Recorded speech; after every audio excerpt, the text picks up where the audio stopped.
Kinikilig ako. Alam mo kung may isang brand lang talaga na hindi ako binibigo, eto na talaga yun. Buksan natin. Tada!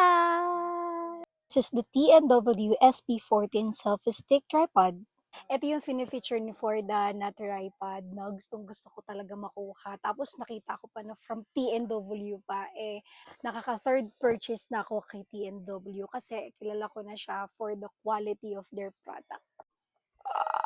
So, meron siyang phone holder, meron siyang adapter for charging, meron siyang magnet para sa mga non-iOS or for Android users. Merong manual and the moment of truth. Ang ganda! Ito yung compact version ng TNW na tripod which is the SP14. So, ang kaibahan nito sa mga tripod is, syempre aside from the compact na, maliit na siya, since iPhone yung gamit ko, so ididikit ko na lang talaga dito yung cellphone ko. Then, nakita ko nga na hindi na nalalaglag. Next is meron na rin siyang shutter piece. So, ito ay pwede mo magamit kapag may hawak ka na ganyan, something kinemeng ganyan, tapos natatanggal din siya.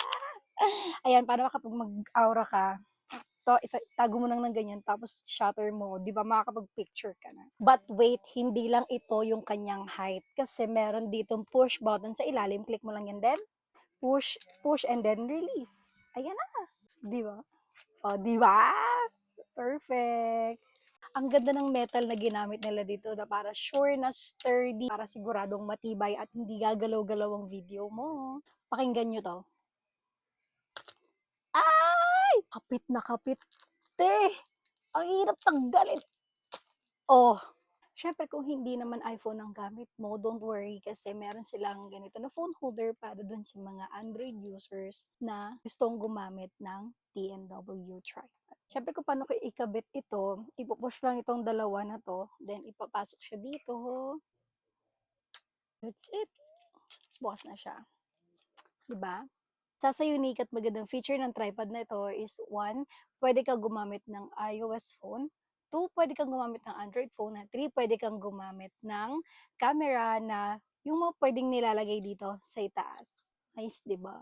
So, ito ay para sa mga Android phone na merong magnet sa likod. Pwedeng-pwede nila to gamitin kapag ilalagay na nila dito. Wait, there's more. Hindi pala, there's long. Yes. Wait, ilalagay ko yung cellphone ko. So, push the button to open the feet of the tripod. And then,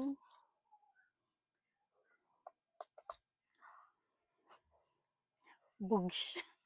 Yun na yun. Ang ganda niya. Hindi na ako mahihirapan kumuha ng video kahit saan ako magpunta. Kaya para sa mga nagta-travel at balak mag-travel, perfect na perfect to sa inyo. So, check out na. Click the yellow basket.